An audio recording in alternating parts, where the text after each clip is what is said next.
¿Qué tal, Bronies y Pegasisters? Ya han pasado varios meses desde que My Little Pony Nueva Generación dio su estreno. Y si hay algo que esta película nos dejó, fueron bastantes dudas, ya que realmente es poco clara con respecto a qué, cuándo y sobre todo, cómo pasó todo lo que vemos en la cinta y lo que le acontece. Aunque es bastante obvio que esto se hace porque la película no es más que un prólogo para introducir toda la quinta generación, por lo que dejar esas preguntas es importante para así mantener el interés del espectador, o sea, nosotros. Solo esperemos a que esas preguntas sí sean contestadas y no hagan como que nada de eso importó. Así que en esta ocasión vamos a poner sobre la mesa todas esas preguntas que My Little Pony Nueva Generación nos dejó y tratar de darles una posible explicación o al menos dejar en claro su importancia. Así que sin más, comencemos. Para nuestra primera pregunta, creo que debemos empezar por lo obvio, y es ¿cuánto tiempo ha pasado desde la última vez que vimos a Equestria? Que cronológicamente sería en The Last Problem, hasta los eventos de esta película. Esta es una pregunta que llevo haciéndome desde que esta generación se anunció, y realmente creo que muchos como yo creíamos que la película daría una respuesta, aunque sea una ambigua como decir que simplemente pasaron cientos o miles de años. Sin embargo, jamás se nos da ni siquiera un aproximado.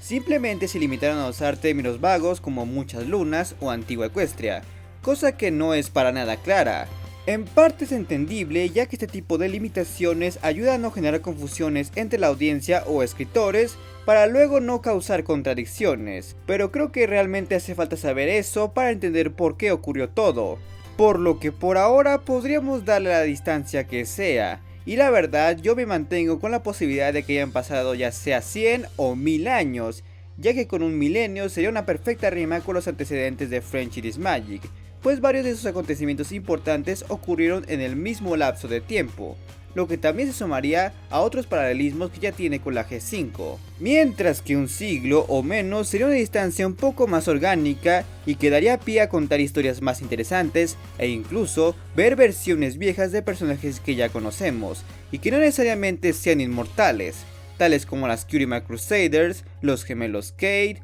Little Cheese y por supuesto Luster Dawn. Así que esperemos a que haya una respuesta en el futuro. En nuestra siguiente pregunta tenemos algo que técnicamente tiene una posible respuesta, que de hecho ya comenté en mi video de curiosidades, pero aún así muchos se hacen, y es ¿por qué los Wendigos no han aparecido? Al igual que la pregunta anterior, esta la hice desde el anuncio de la quinta generación, pero esta sí podría tener una explicación, y es que desde su debut se deja en claro que los Wendigos se alimentan del odio y las discusiones, no del miedo y los prejuicios, y es ahí donde está la clave. En los dos casos donde se vieron, que fueron en la fundación de Equestria y en el final de la serie, se había generado una fuerte tensión entre las razas y todo el tiempo estaban discutiendo. Incluso en el final, cuando cada raza estaba por su cuenta, había discusiones entre ellas al estar alteradas por la situación.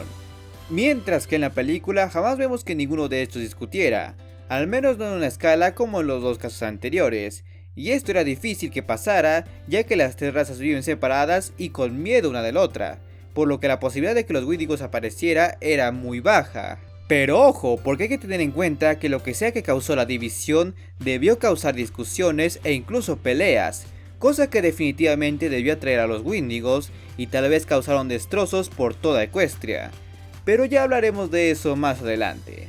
Para nuestra siguiente pregunta tenemos que hacernos el gran cuestionamiento de dónde diablos salieron las criaturas que vemos en la película, ya que una cosa es cambiar todo el sistema social de una especie y otra es agregar animales que no existían. Si algo caracterizaba a Equestria es que tenía una fauna bastante definida y con múltiples inspiraciones en varias mitologías, cosa que está totalmente ausente en esta película, y en su lugar tenemos a unos conejitos redondos y un perro y hasta un ratón con alas. Desde un punto de vista técnico y mercadológico esto tiene total sentido, ya que hacer un modelo 3D con esa textura de peluche a una de las tantas criaturas que habitaban en Equestria debe ser muy difícil, cosa que, por cierto, pone en duda si estas aparecerán. Además, cualquiera te dirá que es más fácil vender peluches de conejos bolita o perros con alas que una quimera o un lobo del bosque. Pero desde un punto de vista narrativo no hay nada que explique por qué estas criaturas existen, ya que no hay antecedentes de estas, especialmente de Cloudfof y el ratón con alas, cuyas existencias son muy raras y más si tomamos en cuenta que ellos también necesitaban de magia para poder volar. La única posible respuesta que puedo encontrar es que estos son creaciones de Discord, pues se ven como algo que él imaginaría, además de ser alguien tan cercano a Fluttershy quien era un amante de los animales, y eso también explicaría por qué Cloudfoot necesitaba de magia, pues al ser una criatura mágica tendría sentido, pues recordemos que cuando Cozy robó la magia, las criaturas también perdieron sus poderes, pero habrá que ver si esto es cierto. Para nuestra tercera pregunta nos cuestionamos qué tanto sabía Argyle, el padre de Sunny, con respecto a la antigua Equestria, y más importante, de dónde sacó todo lo que llegamos a ver en su casa.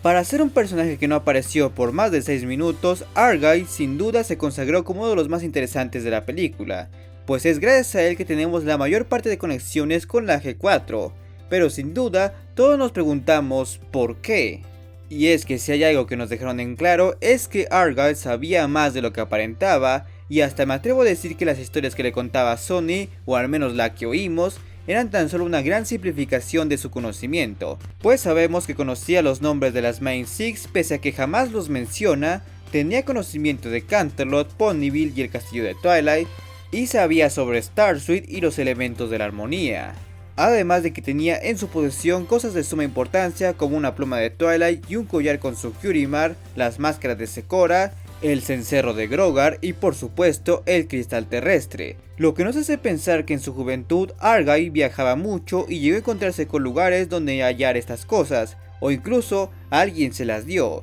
por lo que definitivamente aún hay mucho sobre él que no sabemos. Quizás lleguemos a saber más gracias a su diario que ahora está en cascos de Sunny, y que por cierto también tiene la Curimar de Twilight, por lo que podría provenir de la antigua Equestria y tener todavía más información que no provenga de Argyle y que Sunny aún no haya leído.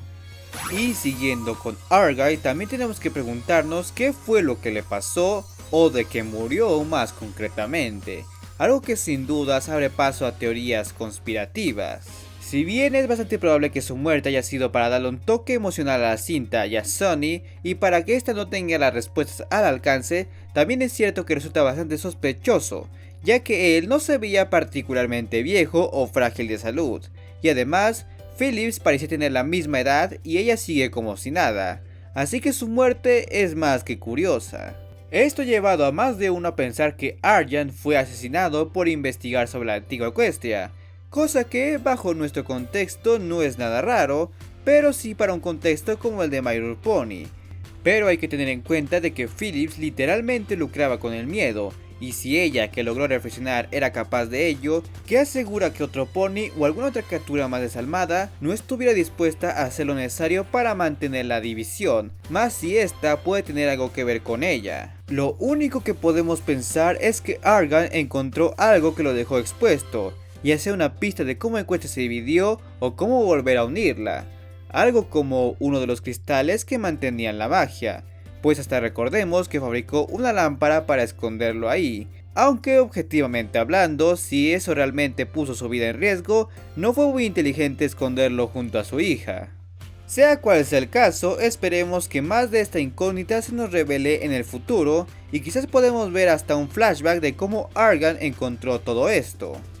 Pero si hay una duda que quizás jamás tenga respuesta es por qué había una máquina con una base para las gemas en el faro de Sunny y para qué servía. Si bien es obvio que su función dentro de la trama era para que Sunny se diera cuenta que había un tercer cristal, jamás se nos dejó en claro por qué esa máquina existe, ya que si únicamente funcionaba como base pues no tendría sentido, pues vimos cómo las gemas lograron activarse y unirse cuando los ponis hicieron las paces, así que realmente no tendría una función. Teniendo ya en cuenta los antecedentes de Argyle, no es difícil imaginar por qué la tenía él, pero para qué servía sigue sin quedar claro. La única explicación que puedo forzar es que dado que está en un faro, podría ser un método para que las gemas enviaran una señal cuando la magia regrese. Una señal a alguien como Twilight, quien podría estar escondida por ahí. Y digo que es forzar la explicación porque aparte de lo infundamentado que está el argumento, vimos claramente que el regreso de la magia trajo consigo un espectáculo de luces por toda Equestria,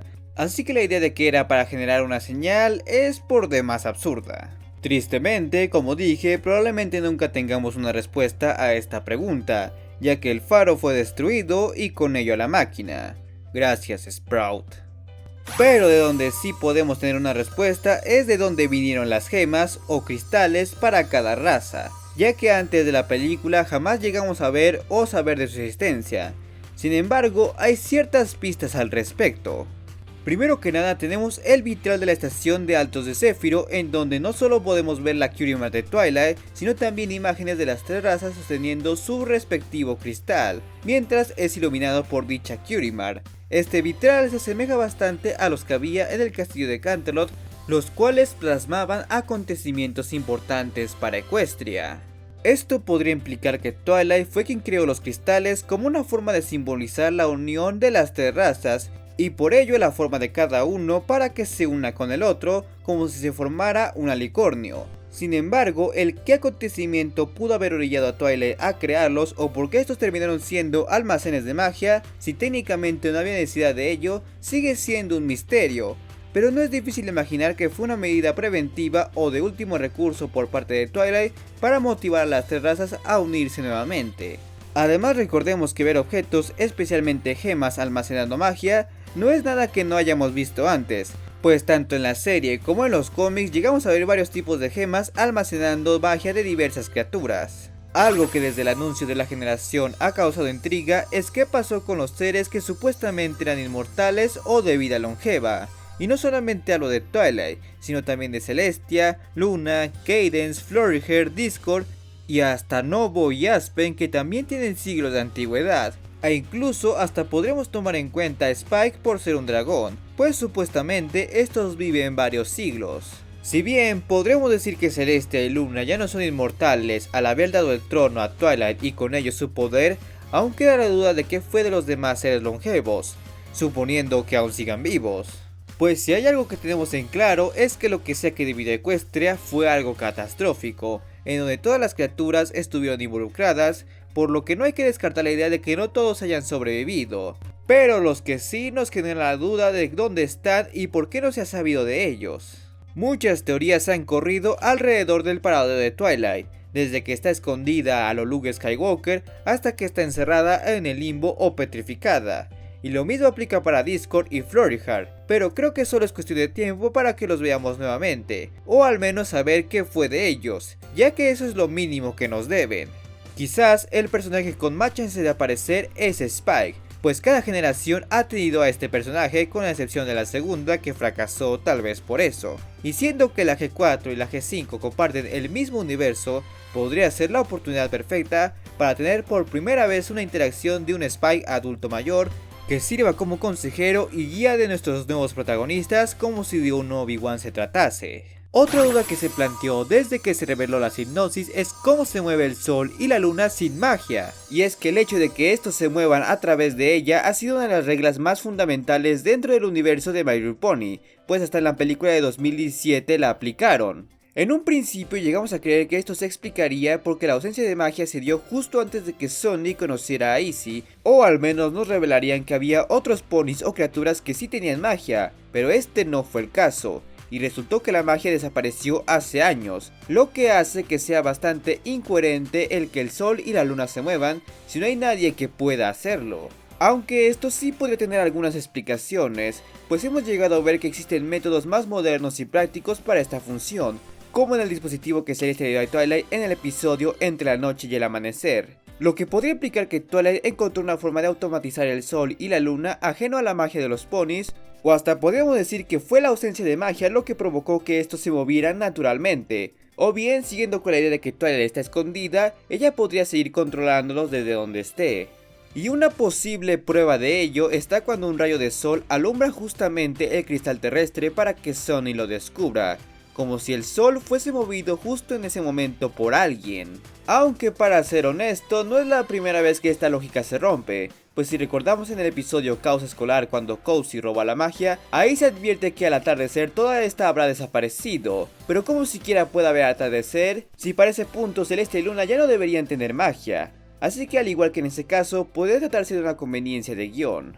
Para nuestra siguiente pregunta debemos cuestionarnos el qué pasó con Equestria. Y no me refiero a por qué se dividió, sino que a literalmente qué le pasó a toda Equestria. Porque si nos ponemos a observar lo que llegamos a ver en la película, no debería ser ni el 10% de lo que Equestria es. Tanto Merton Bay como Bridlewood son lugares extremadamente pequeños y con una población muy minúscula, y más si consideramos que aparentemente son los únicos lugares donde habitan sus respectivas razas, mientras que Altos de Zéfiro, si bien es mucho más grande y con una mayor población, sigue siendo bastante reducida si tomamos en cuenta que en la antigua Equestria era todo un país con cientos de ciudades y pueblos que albergaban miles de ponis, a los cuales no se sabe qué fue de ellos. Ya hemos resaltado cómo es que Canterlot y Ponyville parecen ya no existir, pero nada se ha dicho o referido sobre Cloudsdale, Manhattan o el Imperio de Cristal, ciudades inmensas que tenían a cientos de ponis de distintas razas, por mencionar algunas.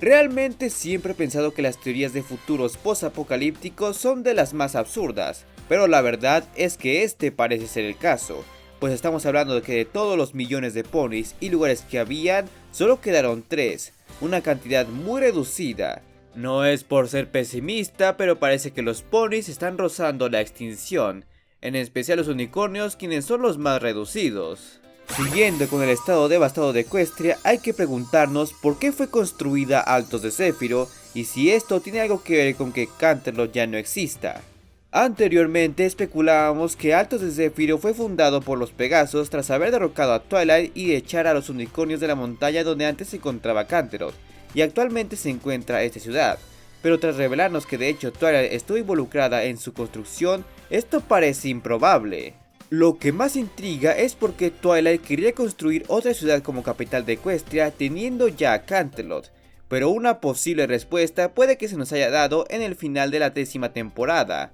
ya que en este vemos como Dano, usando sus poderes de control tierra, por poco logra derribar a toda la ciudad con sus habitantes dentro, y si no fuese por la intervención de los demás portadores de la armonía, probablemente esta se había destruido por completo. Estos acontecimientos muy seguramente hayan inspirado a Twilight a construir una nueva ciudad en una ubicación más segura y que además pudiera tener un estilo más moderno, aunque es incierto en qué momento comenzó su construcción, puesto que en The Last Problem, que transcurre varios años después, no vemos indicios de esta. Aunque bueno, tampoco es como que la construcción de toda una ciudad tome poco tiempo. Además, considerando que Altos de Zéfiro es la ciudad con más elementos modernos, no es difícil imaginar que Twilight aprovechó la ocasión para introducir avances tecnológicos. En cuanto a qué pudo haberle pasado a Canterlot, pues eso es algo que se complementa con la pregunta de los Wendigos, ya que si estos invadieron Equestria, los daños que pudieron haber causado tal vez hayan sido devastadores.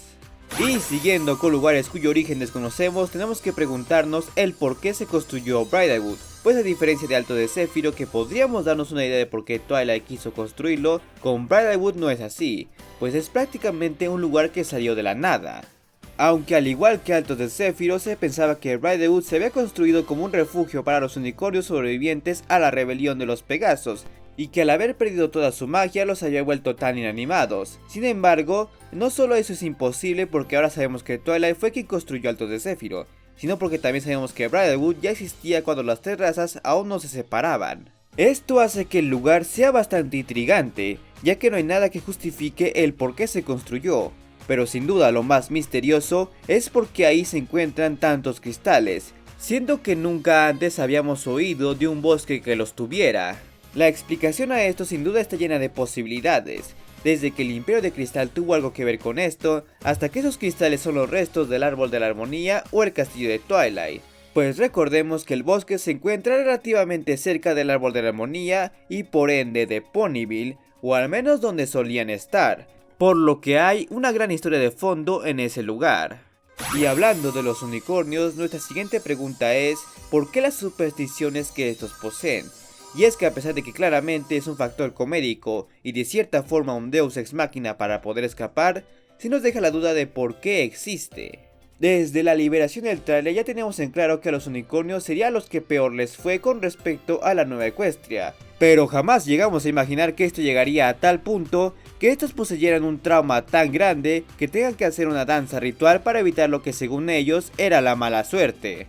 Y aunque sí nos podemos hacer una idea de por qué las palabras magia, pluma y ala están prohibidas, las posibles explicaciones tienen el potencial de ser interesantes y que valga la pena ser contadas para así darnos más pistas de cómo es que se generó la división. En cuanto a lo de la mayonesa, estoy seguro de que solamente es una anécdota graciosa, pero que aún así puede valer la pena ser conocida. Lo que sí no creo que sea una anécdota graciosa es qué pasó con el árbol de la armonía, ya que este, en el mejor de los casos, parece que ha perdido por completo su magia. Para quienes no lo sepan, la diseñadora de personajes de la cinta, Imalu, confirmó que el árbol gigante que vemos a la mitad de la película es el mismísimo árbol de la armonía en su estado de casa, el cual ahora parece un árbol común y corriente, carente de cristales y de la estructura de casa que poseía. Es fácil pensar que esto se debe por la ausencia de magia, y cuando esta regresó es probable que el árbol recuperara su forma original. Pero no hace falta ser muy observador para darse cuenta de que esto no solo cambió el árbol,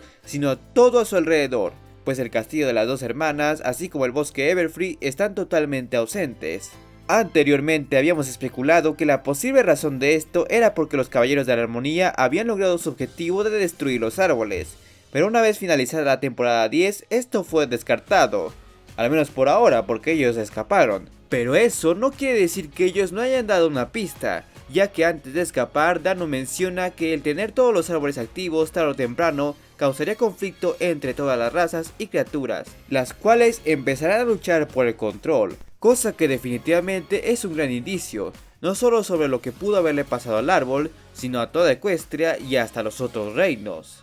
Y cerca del final nos preguntamos por qué carajos Sony se transformó en un alicornio. Esta es una pregunta que nos hacemos aquí en el canal desde que la película se estrenó, algo que de hecho ya se sabía de antemano gracias a las filtraciones de los juguetes, pero en ese entonces se pensaba que el papel de Sony como alicornio era de más trascendencia, cosa que no fue así, porque literalmente se transformó a minutos de que acabara la película. Peor aún, la transformación tendría más sentido si esta fuera permanente, pero claramente no lo es, ya que se ve como las alas y el cuerno son un tipo de proyección, pues de lo contrario, al menos podríamos decir que Sony podría volverse la nueva gobernante de Equestria y ser un símbolo de unión de las tres razas, pero ese no es el caso, al menos no de primera instancia. Básicamente la transformación de Sony es un Rainbow Power, algo que se llega a predecir con mucho anticipo, se le da gran discusión y crea toda una línea para vender mercancía, pero dentro de la narrativa, una vez que fue visto,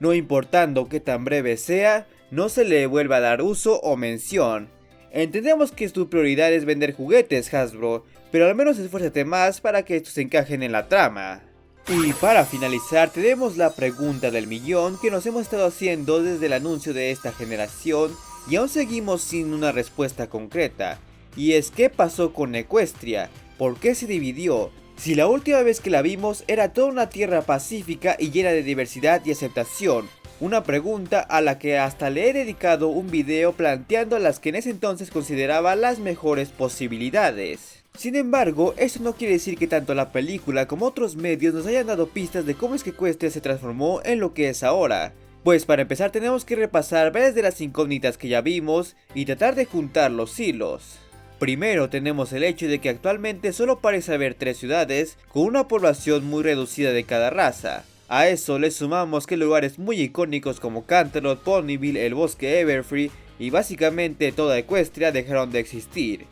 Luego está el hecho de que el árbol de la armonía actualmente es un árbol común y corriente y que el castillo de las dos hermanas ya no existe, y en su lugar solo hay un campo de margaritas alrededor. Y recordemos que el hecho de que los Wendigos no estén presentes ahora no quiere decir que no hayan aparecido en algún momento. Ahora añadímosle la información más reciente de los cómics, que es el hecho de que Dano le advirtió a Twilight que si ésta dejaba que todas las tierras tengan sus elementos de la armonía, estos tarde o temprano empezarían a desear el control sobre los demás e iniciarían una guerra en la que todas las criaturas peleen por este, hasta que todo lo que lleguen a conocer desaparezca. Algo a lo que Twilight responde que estará preparada y tratará de evitar dicho conflicto siendo amistoso con toda criatura. Cosa que parece haber funcionado durante varios años, trayendo a Equestria y a los demás reinos paz y armonía. Eso no quiere decir que durante todo ese tiempo no se haya sembrado los primeros indicios de desconfianza, pues es bastante probable que en la recién estrenada saga de Generation,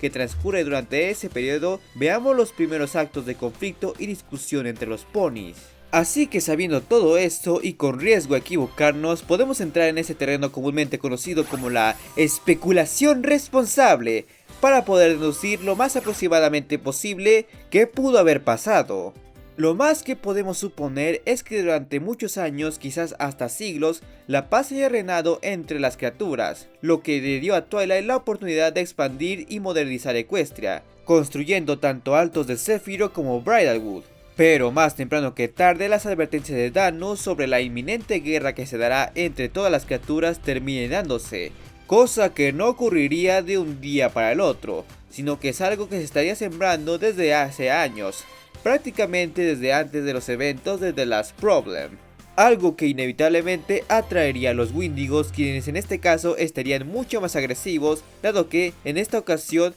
no solo habría discusiones o simples desacuerdos, sino que realmente las razas recurrirían a la violencia. Esto terminaría por ocasionar que las tormentas generadas por estos sean aún más devastadoras y podrían llevar a la destrucción de los lugares conocidos como los ya mencionados Canterlot, Manhattan o el Imperio de Cristal, entre otros. Y tristemente a la muerte de miles de ponis, así como de otras criaturas involucradas. Esto dejaría sin opción a Twilight, quien terminaría por deshabilitar su árbol, así como probablemente los árboles de las demás criaturas, posiblemente por utilizar los elementos contra los demás portadores de los otros reinos. Pues recordemos que cuando Celestia desterró a su hermana con los elementos también se inutilizaron, aunque no el árbol de la armonía, aun cuando ésta se había vuelto malvada. Sin embargo, el daño ya estaría hecho y casi toda Equestria había sido destruida y la gran mayoría de los ponis se habían extinguido, siendo que los que más se llegaron a salvarse fueron los Pegasos, que se habían refugiado en Altos de Zéfiro, bloqueando el acceso a las demás razas, algo que de hecho ya habían hecho en el final del fin, pero que alcanzaron a razonar a tiempo. Una vez que todo se calmara y las tres razas dejaran de discutir por estar separados, los Wendigos se irían, el clima se calmaría y Equestria volvería a un estado de tranquilidad por varios años o hasta siglos, pero con la división ya hecha. Sin embargo, los más viejos que hayan sobrevivido a todos estos acontecimientos les contarían todo lo ocurrido a las nuevas generaciones y les echarían la culpa a las otras razas por iniciar todo, creando así la mala imagen que con el pasar del tiempo se convertiría en prejuicios y hasta paranoias absurdas. Y bueno, repito que todo esto no es más que una mera especulación que incluso deja varios huecos sin llenar, pues aún habría que ver qué papel jugaría Chrysalix en todo esto, ahora que sabemos que escapó de su prisión de piedra, así como el cómo se crearon los cristales y por qué estos tenían la magia de las tres razas y quién mueve el sol y la luna. Pero creo que solo es cuestión de tiempo para que lentamente tengamos las respuestas a todas estas preguntas, o al menos a la mayoría, para así poder darnos más y más pistas sobre este misterio que sin dudas puede llegar a ser la gran incógnita de toda la quinta generación. Ahora, si quieres conocer todo lo que no vimos en My Little Pony Nueva Generación o todas las curiosidades y secretos que esta película posee, puedes hacer clic en las ventanillas que te dejaré a continuación. Y como siempre, no quiero irme sin antes agradecerle a todos los suscriptores que se han convertido en miembros del canal y recordarles que se suscriban, den like, dejen su comentario y activen la campana para estar al pendiente de mis próximos videos. Por lo que nos veremos muy pronto.